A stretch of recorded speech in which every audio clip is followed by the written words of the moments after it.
कैसे हो बच्चों? बढ़िया, हाउ द जोश? ओके, मुझे लगा सो गए तो नहीं, सोना सोना मना है, लड़कियां सीधी होके बैठना है आपको। आप लास्ट क्लास में जरा सो गए थे, है ना? आपके डबल फीस चार्ज हो जाएगी आपके साथ। तो खैर, बात करते हैं सीपीसी की। हमने लास्ट क्लास में बात की, तो सीपीसी कैसा लो है? मिक्सचर है जी। क्या जी? मिक्सचर है, हाइब्रिड है, दोनों नेचर रखता है। दोनों नेचर रखता है, प्रोसीजर लॉ भी और सब्सटेंसिव लॉ भी। अब जो आज एक मेन बात स्टार्ट करने वाले हैं, आज हम इस चैप्टर को स्टार्ट करेंगे। लास्ट क्लास में हमने क्या किया था कि पांचों चैप्टर्स का हमने क्या किया था, एक ओवरव्यू किया था। क्या किया था बेटा? और साथ के साथ हमने एक चीज और बताई थी कि सिविल सूट कैसे फाइल होता है, डिस्कस कर लिया था वो हम सब चीज। तो आज जो हम डिस्कस करेंगे, पहला word, CPC is the general law relating to the civil suit. General law यानी कि क्या कोई लॉ स्पेसिफिक भी हो सकता है? बिल्कुल हो सकता है। इसको मैं आपको एक चीज बताना चाहूंगा, एक एग्जांपल देना चाहूंगा कि जब आप सीपीसी को पढ़ना स्टार्ट करेंगे तो क्या लिखा हुआ है पहली ही लाइन में? क्या लिखा हुआ है बेटा, बताइए?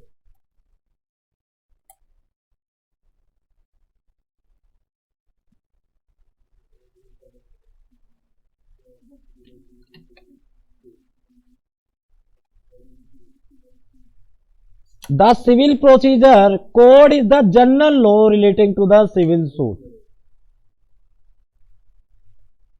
#1। इन दो लाइनों को आप स्पेशल जो है इंटरप्रिटेट कीजिए। If there is a conflict between the code, code किसे बोला गया बच्चे यहां पर? सीपीसी को।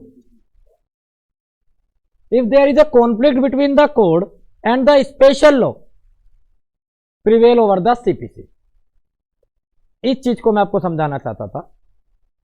दो बातें मैं आपको बताऊंगा जो आपको याद रखनी है कि कहना क्या चाहता है।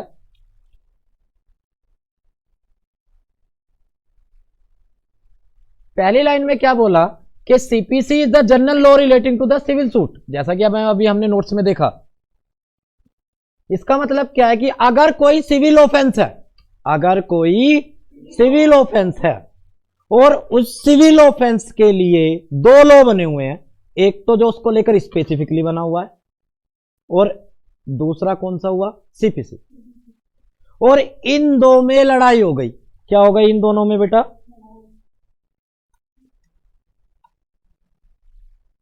क्या हो गया इन दोनों में? कॉन्फ्लिक्ट हो गया। क्या हो गया बच्चे? इसका मतलब क्या है? दोनों अलग अलग बात बोलते हैं। दोनों कॉन्फ्लिक्ट कब होगा भाई? कब होगा कॉन्फ्लिक्ट? हाँ जी बुलबुल बेटा, कब होगा कॉन्फ्लिक्ट? मैं कह रहा हूं राम, वो दूसरे वाला कह रहा है रावण, तो क्या हो गया? दोनों में मतभेद हो गया, दोनों की बातें सेम नहीं है, कॉन्फ्लिक्ट हो गया। किसकी मानोगे बताना? स्पेसिफिक लॉ की बात मानोगे या जनरल लॉ की बात मानोगे? गलत, स्पेसिफिक लॉ की बात मानेंगे। किसकी बात मानेंगे हम? यानी कि स्पेसिफिक लॉ प्रिवेल कर जाएगा किसके ऊपर?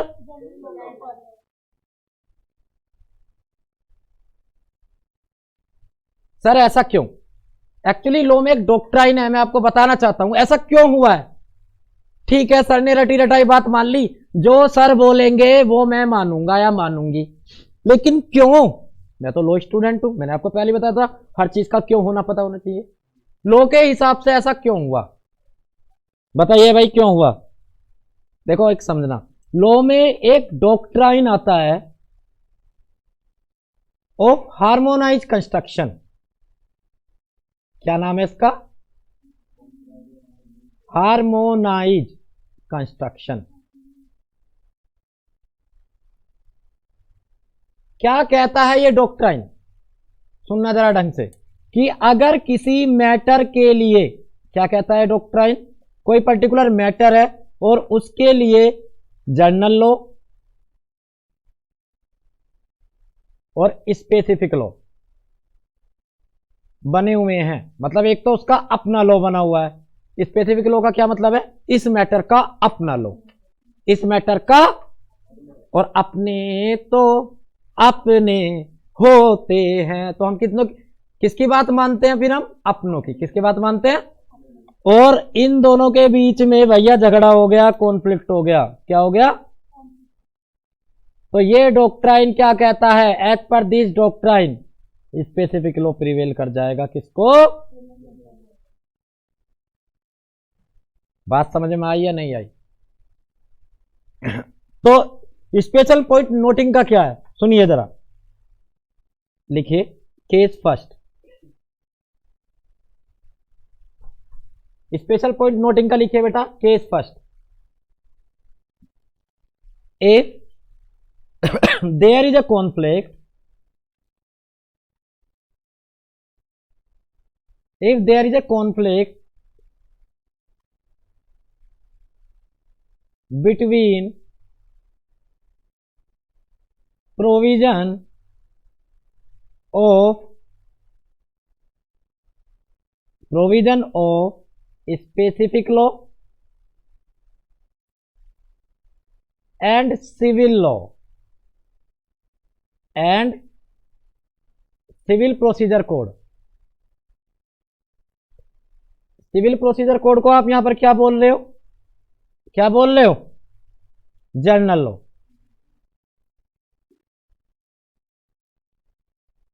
On any civil matter, then क्या होगा? देन क्या करोगे? क्या होगा? स्पेसिफिक लॉ प्रिवेल ओवर,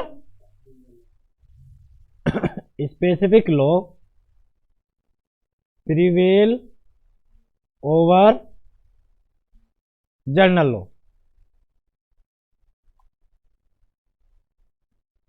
और जनरल लॉ क्या है यहां पर? सीपीसी। ये तो मैंने लीगल डॉक्ट्राइन बता दिया, शायद ये आपको याद न रहे। क्या पता आप 2 या 4 दिन में इस बात को भूल जाओ कि ये किस वजह से होता है, कि स्पेसिफिक लॉ प्रिवेल करता है किसके ऊपर? जनरल लॉ को। इसका फॉर्मूला एक फॉर्मूले टाइप से भी याद रख लेना, specific law is greater than, इस ग्रेटर को प्रिवेल समझ लेना ऑन जनरल लॉ।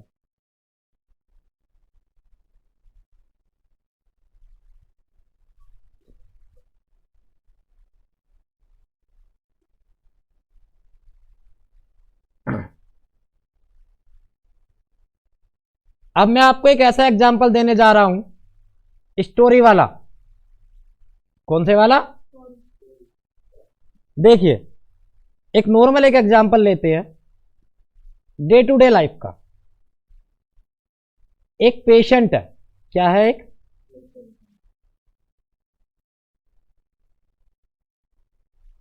उसके स्टोमक में पेन है, स्टोमक पेन हुआ उसे। क्या हुआ उसे? एक समझना, वो गया गली के डॉक्टर के पास। गली मोहल्ले में डॉक्टर नहीं होते जो सारे इलाज करते हैं,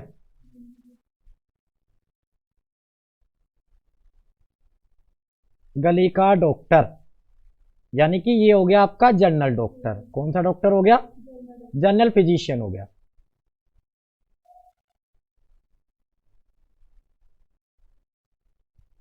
इसने कहा, इसने अपनी राय दी इसे। क्या दी? अपनी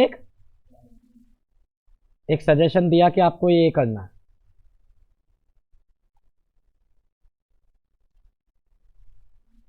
सेकंड केस में ये गया, सेकंड केस में ये गया किसके पास? स्टोमक स्पेशलिस्ट के पास। इसने भी अपनी एक राय दी, इसने भी अपनी क्या दी बेटा? एक सजेशन दिया। कुछ समझ गए होगे अब आप? ये किसकी मानेगा? नॉर्मल, जब तक दोनों की सजेशन सेम होंगे कोई दिक्कत नहीं, लेकिन अगर कॉन्फ्लिक्ट हो गया तो इसका सजेशन प्रिवेल कर जाएगा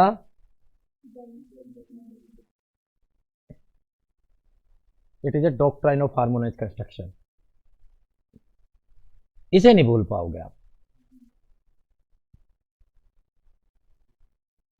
क्लियर हुआ बच्चों? तो पहली लाइन मैं दोबारा आ रहा हूं, क्या ये बात अब सही हुई? क्यों हुई इसके सामने लिखो, हार्मोनाइज कंस्ट्रक्शन की वजह से। किसकी वजह से?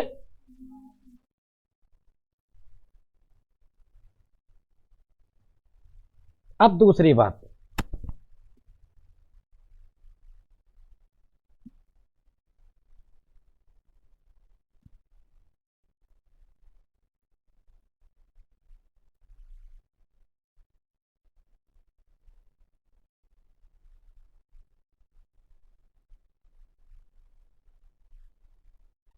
अब देखो अगली बात यहां पर आई, where the special law is silent on particular matter. क्या बोला? अब कोई स्पेसिफिक लॉ एक पर्टिकुलर मैटर पे चुप है तो ऑटोमेटिकली कौन सा जनरल लॉ अप्लाई हो जाएगा? ऐसी कहीं बात आपने पहले कभी पढ़ी है? बताओ।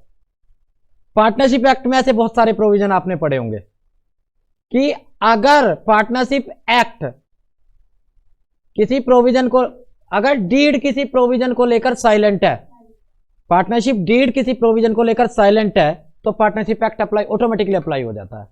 अदरवाइज सब चीज किसके हिसाब से होती है? डीड के हिसाब से। सेम यहां पर हो रहा है। तो यहां पर दो सिचुएशन बताई इन्होंने। पहली क्या सिचुएशन बताई कि अगर जनरल लॉ और स्पेसिफिक लॉ में लड़ाई हो रही है तो स्पेसिफिक लॉ की मानेंगे, लेकिन अगर किसी मैटर पर स्पेसिफिक लॉ क्या है?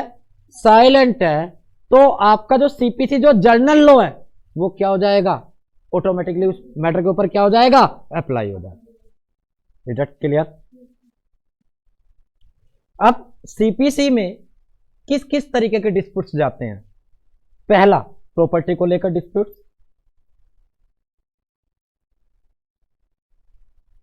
कौन से किस चीज को लेकर डिस्प्यूट्स बेटा? प्रॉपर्टी को लेकर डिस्प्यूट जा रहे हैं, कॉन्ट्रैक्ट वाले डिस्प्यूट जा रहे हैं, और मैट्रिमोनियल डिस्प्यूट्स जा रहे हैं, तलाक। समझ में आया? कौन कौन से डिस्प्यूट जा रहे हैं सीपीसी में बेटा? सीपीसी में कितने पार्ट थे बच्चों? पहला पहला पहला पहला पार्ट क्या था बेटा? बताओ। Is that clear? तो अब एक चीज आएगी जो पहले बताइए, ये वाला कॉन्सेप्ट क्लियर हुआ? तो हम क्या क्रक्स निकाल सकते हैं? बताओ बच्चों, क्या क्रक्स निकाल सकते हैं? पहली लाइन नोटिंग करें, CPC is the general law relating to civil suit.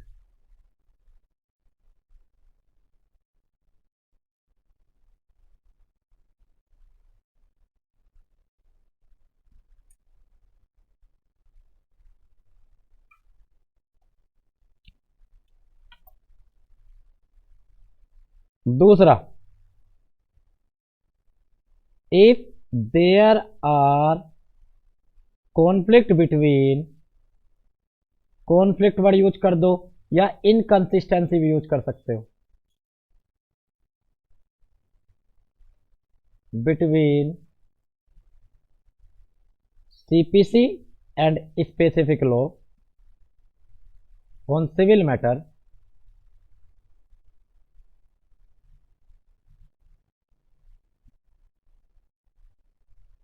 then specific law prevail over, specific law prevail over CPC या general law.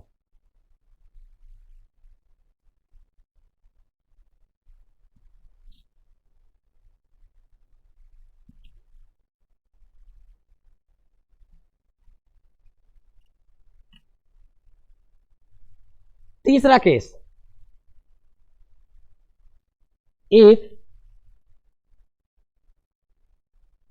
if specific law on civil matter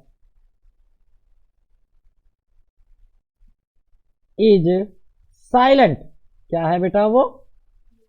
silent on particular area,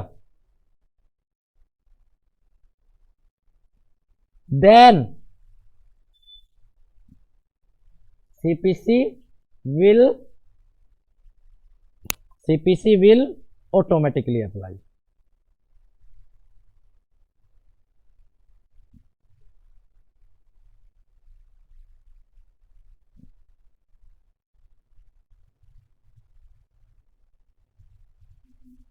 apply.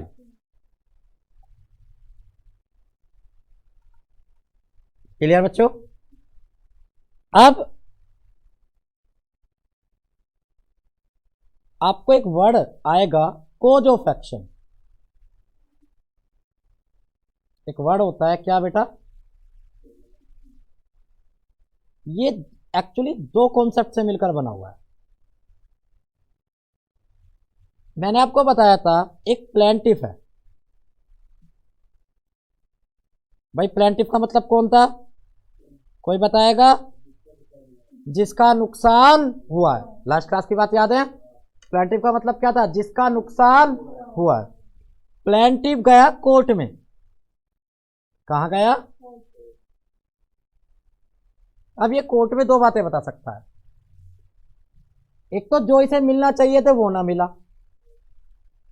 या एक जो इसका right टूटा उसकी वजह से इसका जो नुकसान हुआ, इन्फ्रिंजमेंट। वही तो इसकी एक्शन का कारण, कोज ऑफ एक्शन, जिसे वो किस में लिखता है? किस में लिखता है बेटा वो कोज ऑफ एक्शन को? अपनी प्लेंट में। किस में? मैंने बताया था ना। और प्लेंट के साथ क्या जाती है? Statement of claim. याद है पूरी स्टोरी? कोज ऑफ एक्शन क्या है? एक सिंपल सी बात है, मेरा और आपका कॉन्ट्रैक्ट है। मेरा और आपका कॉन्ट्रैक्ट है। आपने मेरा नुकसान कर दिया, उस नुकसान को मैं क्लेम कर रहा हूं कोर्ट में जाके। यही तो क्या हुआ? कोज ऑफ एक्शन। एक्शन लेने का कारण।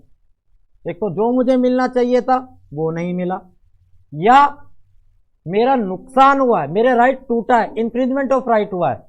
तो दो ही कोज ऑफ एक्शन हो सकते हैं इंसान के। चलिए इतना समझ में आया? इससे पहले जो मैंने आपको नोटिंग कराई थी उसमें एक पॉइंट और लिख लीजिए। The CPC civil procedure code 1908 define the proceeding of,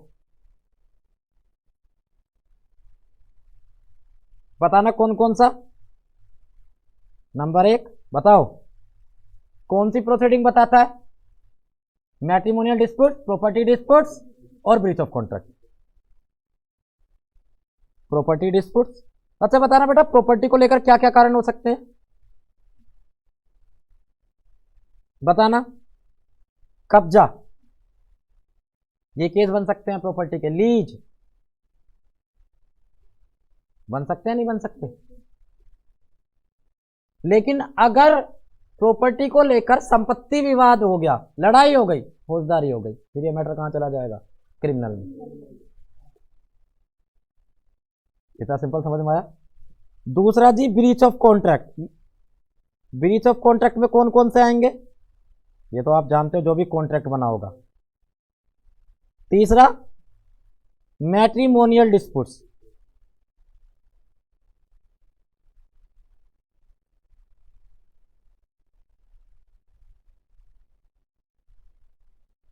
तो CPC में 3 तरीके के डिस्प्यूट्स आ सकते हैं। कितने तरीके के डिस्प्यूट्स आ सकते हैं बच्चों? लेकिन मान लीजिए, एक बात समझ, एक लॉजिक है, सुनो। इसी में एक एग्जांपल ले लेते हैं। मैट्रिमोनियल के लिए कोई स्पेसिफिक लॉ बना हुआ है। क्या बना हुआ है? कोई, या प्रॉपर्टी के मैटर के लिए कोई स्पेसिफिक लॉ बना हुआ है, और उसकी इनकंसिस्टेंसी हो गई सीपीसी के प्रोविजन के साथ, तो बताओ किसकी बात मानी जाएगी? जो specific low, specific low prevail over the general. अब मैट्रिमोनियल के लिए स्पेसिफिक लो में, मैट्रिमोनियल के कुछ केसेस ऐसे हैं, कुछ मैटर ऐसे हैं जिसके लिए स्पेसिफिक लो साइलेंट है। क्या स्पेसिफिक लो? तो फिर किसकी मानी जाएगी? क्योंकि फिर तो वही बोलेगा ना, क्योंकि स्पेसिफिक लो क्या हो गया उस चीज को लेकर, एक मैटर को लेकर दो आदमी है, आराम से समझना, एक मैटर को लेकर दो आदमी है, एक चुप है एक बोल रहा है, नो डाउट किसकी मानी जाएगी? जो बोल रहा है, क्योंकि पहले वाला तो क्या है, चुप, उसने तो कुछ बोला है ही नहीं। पहले इतनी बात समझ में आ गई, समझ में आया? तो अगला जो मैटर है, मैंने बताया था जी कोज ऑफ एक्शन। कैसे याद करोगे कोज ऑफ एक्शन को? हाँ जी, कोज ऑफ एक्शन को कैसे याद करोगे बताओ? खत किसकी? झगड़े की जड़। देखिए जी,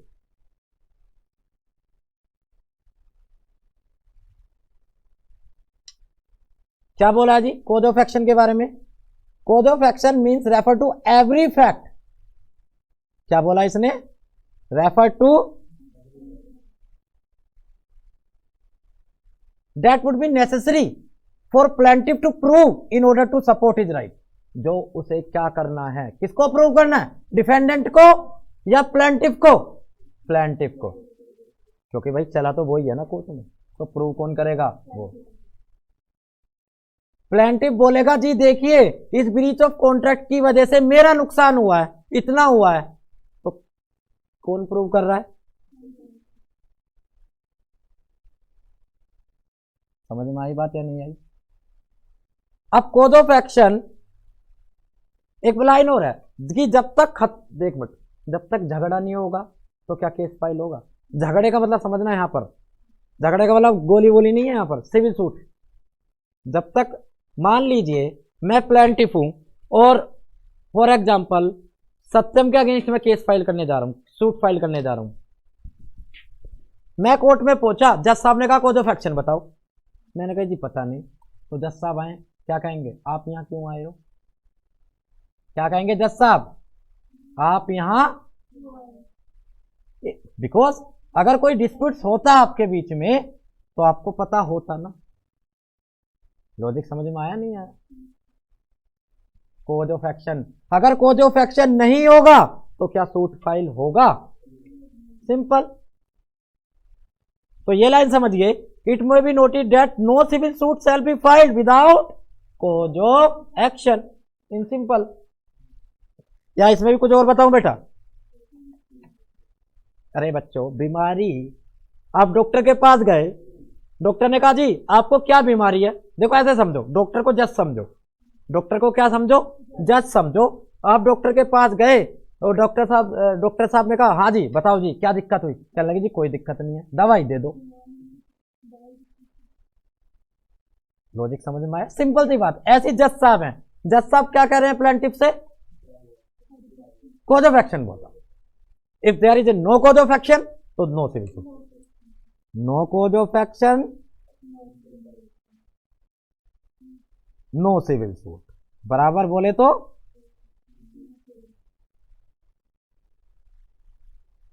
ये तो बात बिल्कुल क्लियर है और सिंपल है, या इसमें भी कंफ्यूजन हो गया बच्चों?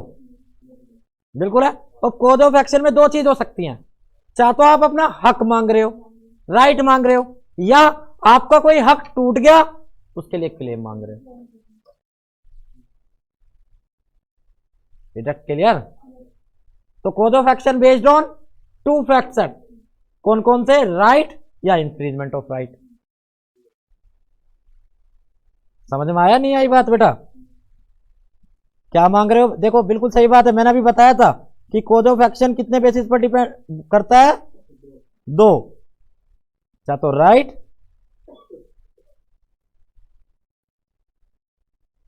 जो मुझे मिलना चाहिए था वो नहीं मिला, या इंफ्रिंजमेंट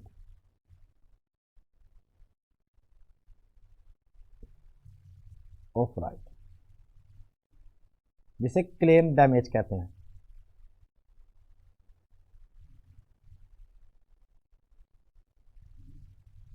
एवरी फैक्ट, क्या हुआ बेटा, कोज ऑफ एक्शन बोले तो एवरी फैक्ट्स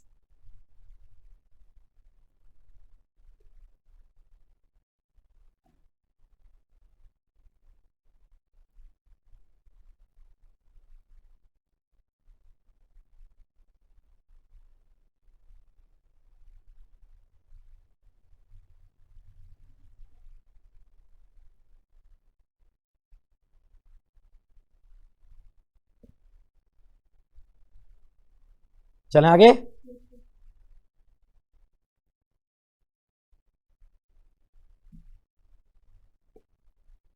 कुछ एक बार रिमाइंड करते हैं एक चीजों को, शुरू करें आप।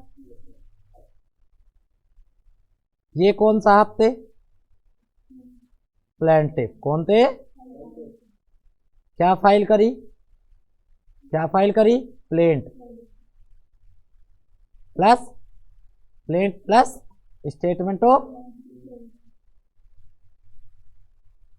बोले तो अब अगर आप कुछ समझ पाए हो पीछे पड़ा हुआ तो इसे हम कोज ऑफ एक्शन बोल सकते हैं, नहीं बोल सकते, क्या बताया, कोज ऑफ एक्शन, कहां बताया, अरे हाँ, वेरी गुड, कोर्ट में, जुडिशियल, क्लियर। कोर्ट क्या करेगा बताना, इशिका क्या करेगा कोर्ट, अब बताइए, चलो बुलावा आया है, कोर्ट ने बुलाया है, समझ में आया, भूल जाते हो, भूलने नहीं दूंगा। किसे जारी करा, किसे जारी करा भाई, सामान किसे जारी हुआ, क्या जारी हुआ, भूल जाते हो तुम। अब क्या चलेगी, तारीख पे तारीख, तारीख पे तारीख, यानी कि हियरिंग्स, क्या हो जाएगी बेटा, हियरिंग्स, ओके, ईयरिंग्स नहीं, हियरिंग, समझे मेरी बातों को, अंतर आ गया थोड़ा सा, हाँ, कुछ बच्चे खुश हो गए, ईयरिंग्स मिलेंगे हमें,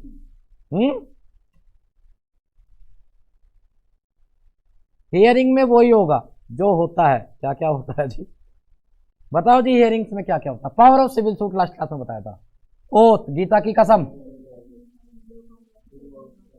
क्रॉस एग्जामिनेशन ऑफ विटनेस, और क्या होता है, अगर कोर्ट को कोई और डॉक्यूमेंट चाहिए तो वो मंगवा लेता है, समझ में आया।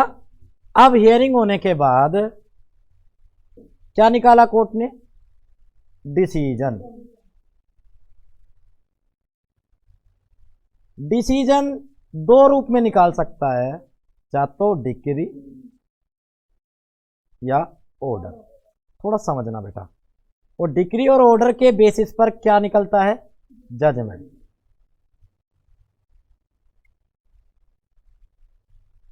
यहां तक की बात बिल्कुल क्लियर है, यहां तक की बात बिल्कुल क्लियर है, ठीक है। जब तक सीपीसी खत्म होगा, आप जितने भी सेक्शन पढ़ रहे हो उनका कहां प्लेस है वो आप इस चार्ट में अपने आप समझ जाओगे, और आपको बोदर नहीं होना है पेपर के टाइम में, होए 12 पेज है सीपीसी में, 13 पेज है, आपको पता है एक चार्ट है सीपीसी में, ये एक चार्ट है जो आपको क्या करना है, कंप्लीट करना, समझ में आया नहीं आया। तो अब आ जाओ जी, डिक्री क्या होता है सर, इसका मतलब, अच्छा बुरा ना मानो तो मैं इसे एडजुडिकेशन वर्ड यूज दे सकता हूं, नहीं दे सकता,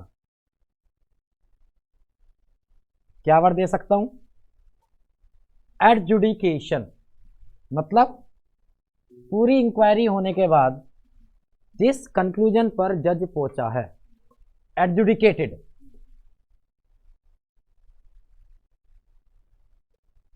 अभी मैं आपको लीगल लैंग्वेज दिखा दूंगा, ये मैंने वर्ड यहां पर जानबूझ के रख दिया है ताकि आपको डिक्री की डेफिनेशन याद करने में कोई दिक्कत ही नहीं आए। अभी देखोगे आप तो बताइए, डिक्री के लिए एक word, decree is the formal adjudication of the court, ये लाइन तो समझ में आया? बिल्कुल। ये तो डिक्री क्या है, कैसा एडजुडिकेशन है, इनफॉर्मल हुआ है, भाईचारे में हुआ है, या सब कुछ फॉर्मली हुआ है? Very good. चलो एक वर्ड और लिख लो इसके ऊपर, कैसा एडजुडिकेशन है ये? बहुत बढ़िया बेटा। देखो डिक्री, एक लाइन मुझे पता पड़ गई, क्या है? Formal adjudication. जो डिफाइन करती है पार्टी के राइट, डिफाइन करती है कंक्लूसिवली, वो भी कंक्लूसिवली। क्या डिफाइन करती है जी? पार्टी के राइट या लायबिलिटी। सर बता दो अब ये क्या है? ये बात तो तुम्हें क्लियर हो गई होगी, आई नो। कैसा एडजुडिकेशन है डिक्री? प्लस क्या डिफाइन कर रही है और कैसे डिफाइन कर रही है बताना? कंक्लूसिवली। #1 वर्ड्स को पकड़ते चलो। 2 क्या डिटरमाइन कर रही है या डिफाइन कर रही है? कुछ दिक्कत अभी यहां तक? मतलब क्या है, आप कोर्ट में गए, आपने केस डाला, आप ओनर थे, एक ओनर ऑफ द प्रॉपर्टी था,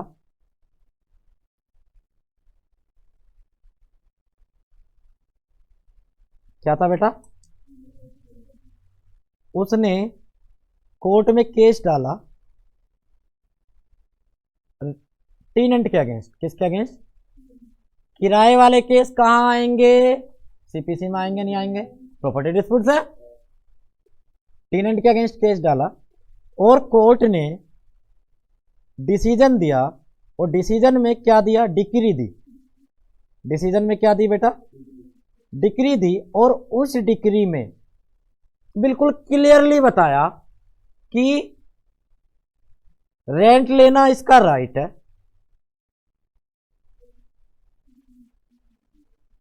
रेंट देना इसकी क्या है? ये चीज कंक्लूसिवली बताई, बड़ी सटीकता से बताई। सटीकता समझ रहे हो? बिल्कुल तलवार की धार पे, बिल्कुल क्लियर तरीके से, कोई कंफ्यूजन नहीं रखा इस चीज का। तो ये वाला जो डिसीजन आया है, इसे आप क्या बोलोगे? डिक्री। क्या बोलोगे इसे आप? अब इसी में आ जाओ आप। अगर कोर्ट सीधा ये कहता टेनेंट से, ओए उसको इतने पैसे दे, क्यों दे? रीजन नहीं बताता, कंक्लूजनली डिटरमाइन नहीं करता, तो ये डिसीजन डिक्री ना होकर क्या बन जाता? ऑर्डर। मैंने तो कुछ बोला ही नहीं अभी। मतलब जिसमें जज साहब सटीकता से बातें बता रहे हैं, तेरा ये राइट है, तेरी ये लायबिलिटी है, तुझे इसका किराया देना चाहिए, इतना लेट कर दिया तो इतने ब्याज के साथ देना चाहिए, तो ये सब चीजें, इसका मतलब ये वाला डिसीजन क्या हुआ? डिक्री हुई। क्या हुई बेटा? डिक्री हुई। और जहां जज ने एकदम बोला इसको ये पैसा दे दे, क्यों दे दे? ये चीज क्या हुई? ऑर्डर। यानी कि what do mean by order? The adjudication which is not a decree is the order. जो भाई डिसीजन दो ही रूप में आ सकता है, कैसे? चाहे तो डिक्री में या ऑर्डर में। डिक्री में क्या है? डिफाइन कर रहा है राइट एंड लायबिलिटी कंक्लूसिवली तरीके से, तो ऑर्डर क्या हुआ? विच is not a decree. Got it और नॉट? सर जरा पुस्तक से भी बता दो, बुक से भी बता दो कुछ। अब एनालिसिस करते हैं कि क्या मैंने सही बताया या। और what do mean by judgement? Facts जिनके बेस पर जज पहुंचा है कहां? डिक्री या ऑर्डर देने, उस चीज को क्या बोलेंगे? जजमेंट। और इन तीनों के क्या है? सेक्शन है। क्या है इन तीनों के? सेक्शंस हैं।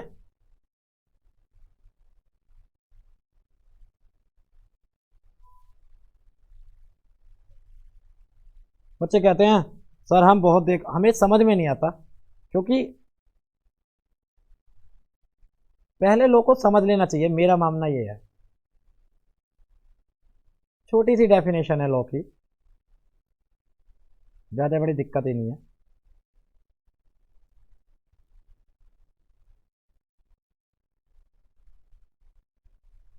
क्या लिखा हुआ है जी?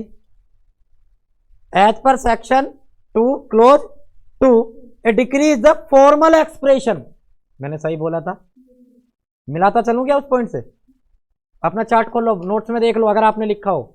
पहला #1 क्या बताया था मैंने? डिक्री कैसा एडजुडिकेशन है? फॉर्मल एक्सप्रेशन ऑफ एन किसका? एडजुडिकेशन। जिसमें कोर्ट क्या कर रहा है? क्या कर रहा है बेटा कोर्ट? जिसमें, बताओ जी क्या कर रहा है कोर्ट? कंक्लूसिवली डिटरमाइन कर रहा है क्या? विद रिगार्ड टू ऑल और any of the matter in controversy in the suit, जिसको लेकर लड़ाई, जो कोज ऑफ एक्शन। यानी कि इसका मतलब क्या है? ऐसा भी हो सकता है कि कोज ऑफ एक्शन 5 है, एक के लिए डिक्री दे दे, एक के लिए क्या दे दे, चाहे तो सबके लिए डिक्री दे दे, ऑल या एनी ऑफ द मैटर, इसमें तो कोई दिक्कत नहीं है। तो मेन चीज क्या निकली यहां से? डिक्री होल्ड, मेन चीज क्या निकली? डिक्री क्या है? Formal adjudication. लो जी, क्लियर हुई डेफिनेशन या नहीं हुई बेटा, ये बता दो।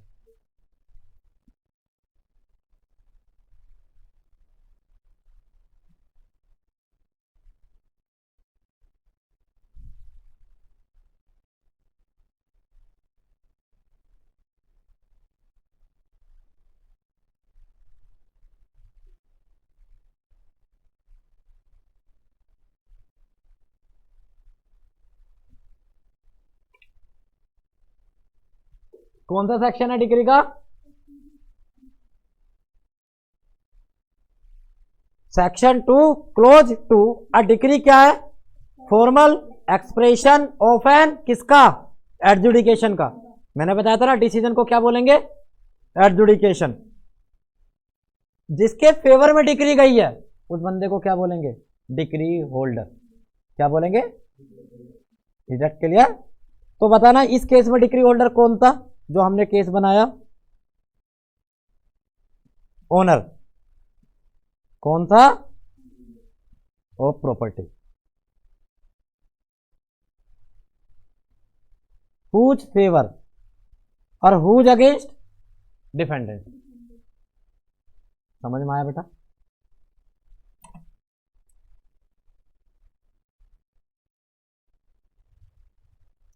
अब बताओ, डिक्री के एसेंशियल निकाल लो इसी डेफिनेशन से। पहला सब सूट होना चाहिए, यानी कि कोज ऑफ एक्शन होना चाहिए। क्या होना चाहिए? एडजुडिकेशन होना चाहिए। बीच में डिक्री नहीं दोगे, जब तक डिसीजन तक नहीं पहुंचे तब तक किस चीज की डिक्री भाई? तीसरा, डिटर्मिनेशन होना चाहिए। क्या होना चाहिए? डिटर्मिनेशन राइट्स का। एक कैसा डिटर्मिनेशन होना चाहिए? ऐसे ही इधर उधर का या कंक्लूसिव सटीकता के साथ? और कैसा एक्सप्रेशन होना चाहिए? ये सारी चीज कहां से निकाल दी थी मैंने? हमने ये सारी चीज कहां से निकाल दी?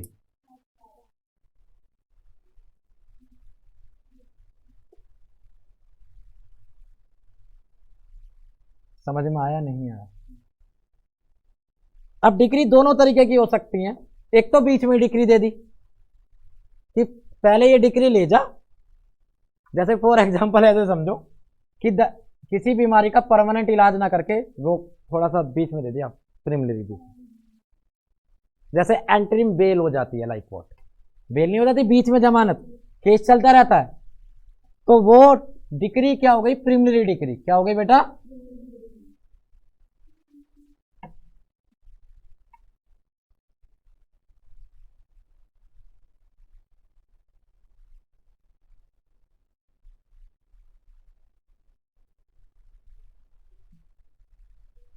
A decree is the preliminary decree when further proceeding have been taken before the suit can be disposed of। मतलब समझ गए? मतलब अभी ये डिक्री ले जा, बीच में दे देना डिक्री, फर्दर प्रोसीडिंग अभी क्या है? बाकी है। सर बता दो ऐसा कब होता है? बता दो, एक फैक्ट समझो। आपने इंजेक्शन ऑर्डर सुने? इंजेक्शन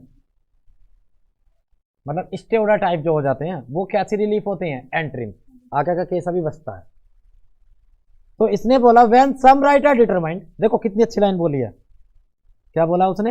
मान लो प्लेंटिफ ने अपने 10 राइट रखे कोज ऑफ एक्शन में, कितने रखे?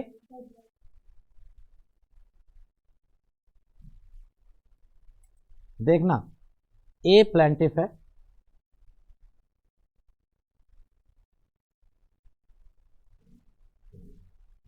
कितने राइट रखे हैं उसने? 10 राइट रखे हैं। उसमें से 5 सोल्व हो गए, 5 राइट जो थे डिटरमाइन हो गए। क्या हो गए? कि चलो भाई इतना मुद्दा सुलझ गया, इतना मुद्दा सुलझ गया। 5 right yet to be determined है, मतलब क्या है? फर्दर प्रोसीडिंग चल रही है इनके पर अभी, और जज ने degree they the in respect of such right. तो एक कैसी डिग्री हुई? प्रीलिमिनरी डिग्री होगी। मतलब अच्छी चीज है कि मान लो फॉर एग्जांपल तुम्हारी घर पे लड़ाई हुई, और घर पे लड़ाई के 3 मुद्दे हैं। कितने मुद्दे हैं? पापा ने 2 मुद्दे सुलझा दिए, तो ये कैसी डिग्री हो गई? प्रीलिमिनरी। अभी एक मुद्दा बाकी है। और अगर तीनों मुद्दों को सुलझाने के बाद जो डिग्री दी, ये क्या हुई? Final decree. तो डिग्री में भी प्रीलिमिनरी और डिग्री में भी, but order is always final. Order आता है, क्योंकि ऑर्डर क्यों फाइनल होता है? क्योंकि जब तक क्या ना हो जाए, पूरा मामला निमट ना जाए, जब तक ऑर्डर नहीं दिया जा सकता। तो इसका मतलब ऑर्डर क्या होगा? सदा फाइनल। तो डिफरेंस मिलते जा रहे हैं, साथ में वो पिक्चर भी चलती जा रही है ऑर्डर की भी। तो डिग्री में भी प्रीलिमिनरी और डिग्री में भी final, but order is always final. पढ़ें दोबारा इस लाइन को, प्रीलिमिनरी डिग्री को। A decree is the preliminary when further proceeding have to been taken before the suit.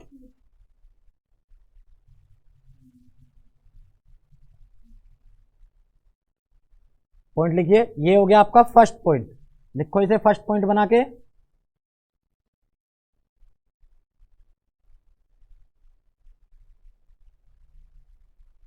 A decree is the preliminary when further proceeding have to be taken before the suit can be disposed of।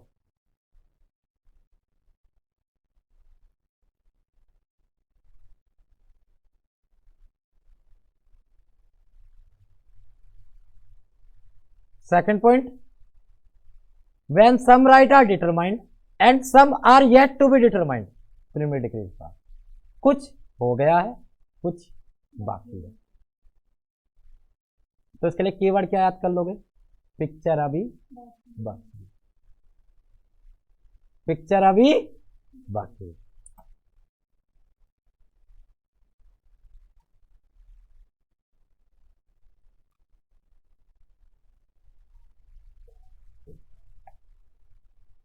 और final decree सदा कब होगी? Complete dispose होने के बाद।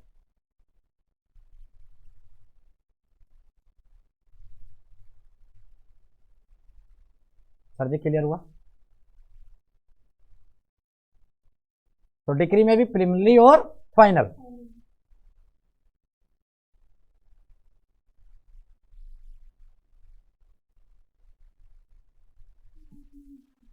अभी लगा देंगे इसे।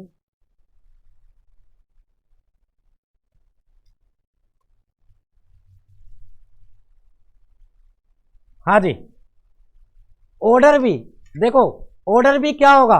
Informal expression of an adjudication, या फॉर्मल ही होगा ना ऑर्डर भी, लेकिन which is not a degree.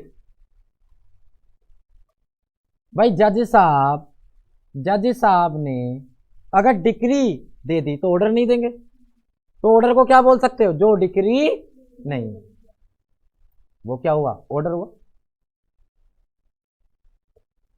अब एक बार बताओ, देखो एक बात समझना, डिग्री कब पास की जा रही थी? केवल जब चाहे तो प्रीलिमिनरी डिग्री कब दी जा रही थी? भाई 5 मैटर सुलझ गए, 5 के लिए डिग्री दे दी। लेकिन ऑर्डर आप किसी भी टाइम दे सकते हो, at any stage during the suit. Order आप किस पर दे सकते हो, देखिए, as per section 2 clause 14 the formal expression of an decision, वही adjudication of a civil court which is not a decree is order, which is not a decree is order. यहां कोई दिक्कत, an order can be passed by court at any time during the existence of suit, कभी भी दिया जा सकता है। और सुन लो मेरी बातों को sir, there is a no limit for passing an order by the court, decree केवल दो हो सकती है, तो प्रिलिमिनरी या फाइनल, लेकिन ऑर्डर कितने भी नंबर में हो सकते हैं, लिमिटलेस। क्या होते हैं बेटा, लिमिटलेस। अब एक जो लाइन है जो मैं भी बताऊंगा, no appeal lie against the order except law provide otherwise, इसको मैं अभी बताऊंगा। तो अभी अगर मैं ऑर्डर और डिक्री में डिफरेंस करने पर आ जाऊं, किस में आ जाऊं बेटा, किस किस चीज में कर ले डिफरेंस, कहो तो तुम देखो।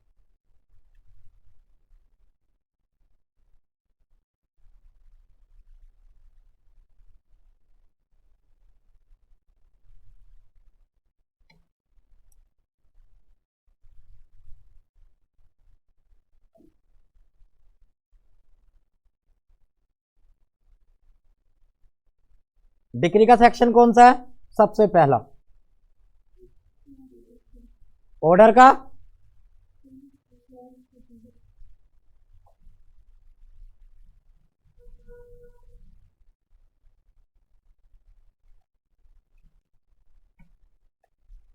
डिक्री की डेफिनेशन आप यहां पर लिखेंगे,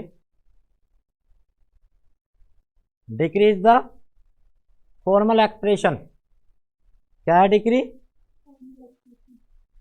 is the formal expression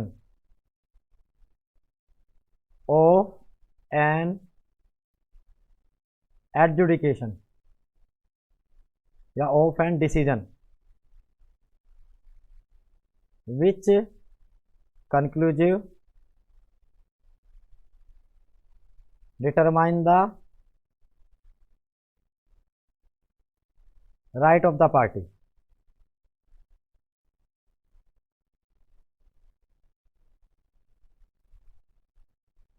order की डेफिनेशन बताइए sir, formal expression of an decision which is not a decree. Order की क्या हुई definition, formal expression of an decision which is not a degree.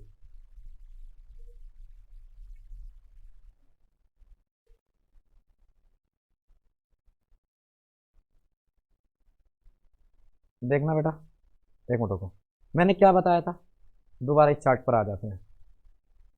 Decision दो ही रूप में आ सकता है, चाहे तो क्या बेटा, डिक्री या क्या, डिक्री कौन से उसमें हो गई,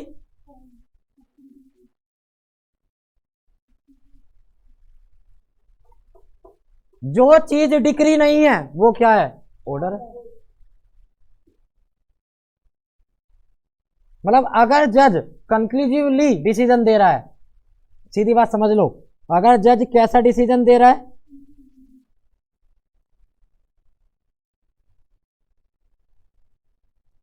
तो इसका मतलब वो चीज क्या हुई, डिक्री हुई। क्या हो बेटा, कंक्लूसिवली का मतलब क्या है, बिल्कुल क्लियरली राइट और लाइबिलिटी बता रहा है। क्या बता रहा है, राइट ऑफ द पार्टी बता रहा है। क्या बता रहा है बेटा,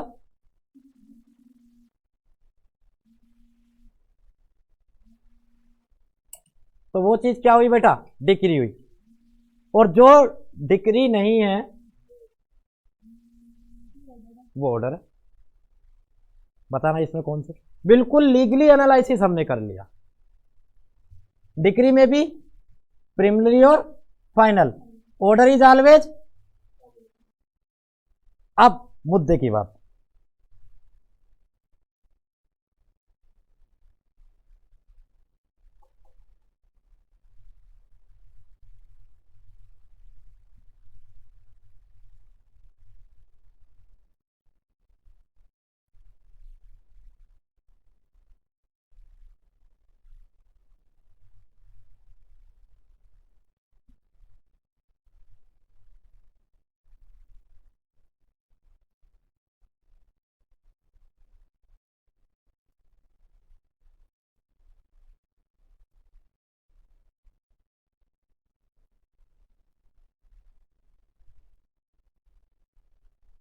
जो सबसे इंपॉर्टेंट बात है उसे समझना,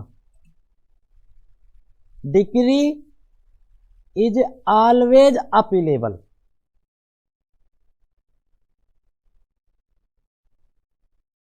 एक नया पॉइंट जुड़ गया,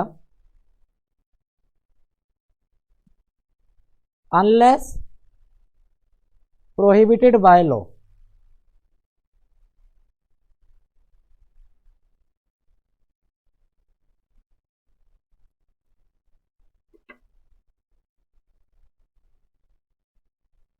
order is generally not appealable।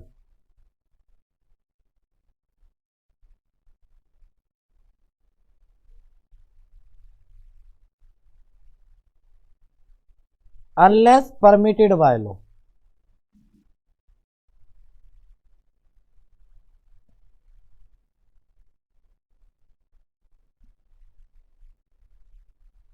मतलब क्या है, डिक्री को आप क्या कर सकते हो, अपील कर सकते हो। What do mean by appeal? हाँ भाई, अपील का मतलब क्या होता है बेटा, मान लीजिए ये एक लोअर कोर्ट है, क्या है बेटा एक, और आप सीनियर कोर्ट में इसके डिसीजन को चैलेंज करना चाहते हो।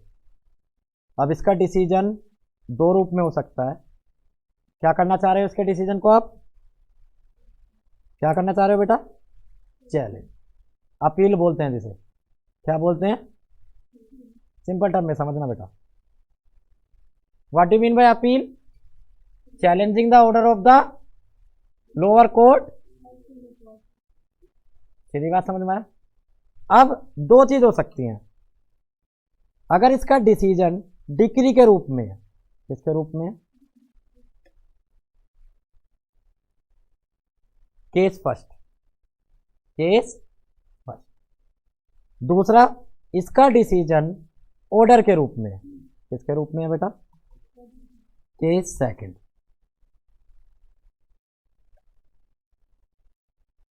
Case first, case second.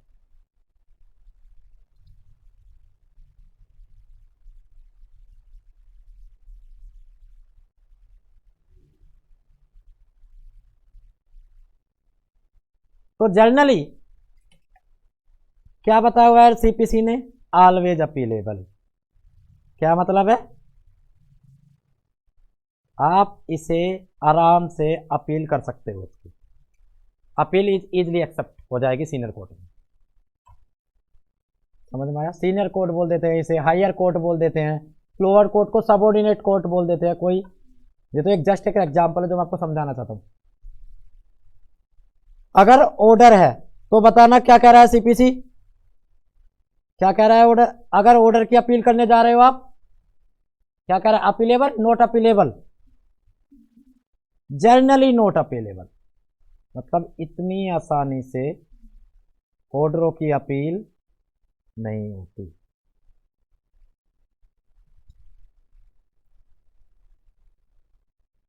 मैंने इसकी दो सिचुएशन बना दी।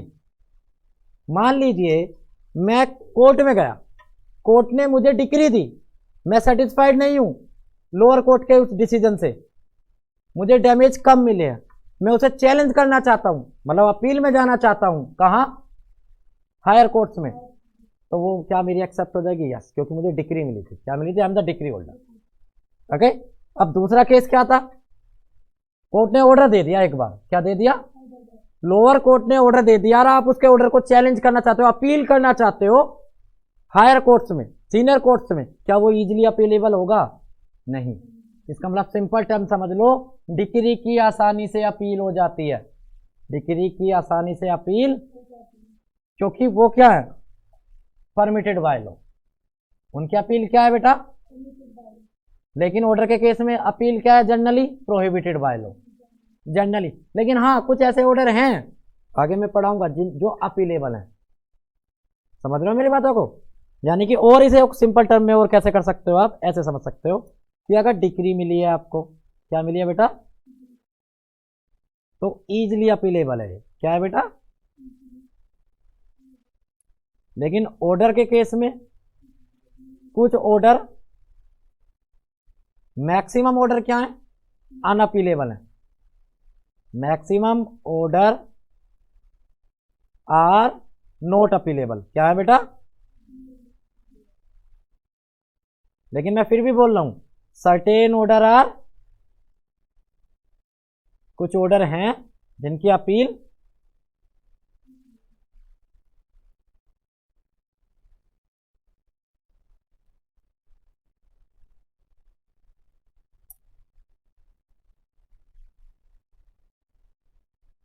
अपील का मतलब क्या होता है? अपील का मतलब क्या होता है? Challenging the decision of the lower court in a higher court.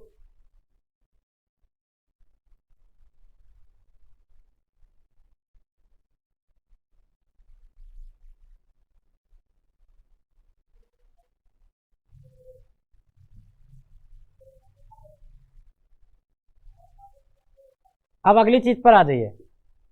मैंने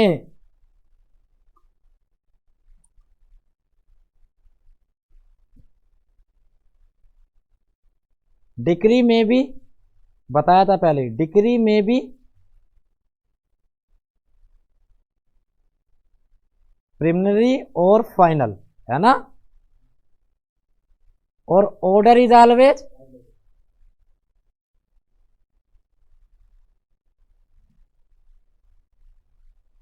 बहुत सारे डिफरेंस हो सकते हैं और आपके नोट्स में बहुत सारे मैंने डाल भी रखे हैं। डिक्री क्या होती है? प्रिलिमिनरी भी हो सकती है और फाइनल भी हो सकती है, और लेकिन ऑर्डर सदा क्या होगा? फाइनल। तो बच्चों आज की सारा समझ में आया, क्लियर हुआ? अभी इसमें एक चीज छोड़ रहा हूं मैं, जजमेंट। जजमेंट मैं आपको घर से पढ़ने के लिए दे रहा हूं, और मैंने क्या बताया था, जजमेंट क्या है? जिन फैक्ट्स को लेकर जज डिक्री या ऑर्डर तक पहुंचा है उन्हें क्या बोलेंगे? जजमेंट। एक आइडिया भी दे दिया, यानी कि जज साहब किस में बैठते हैं? चाहे तो ऑर्डर में बैठेंगे, जज साहब कोर्ट में बैठकर, देखो, चाहे तो ऑर्डर में बैठेंगे या जे बोले तो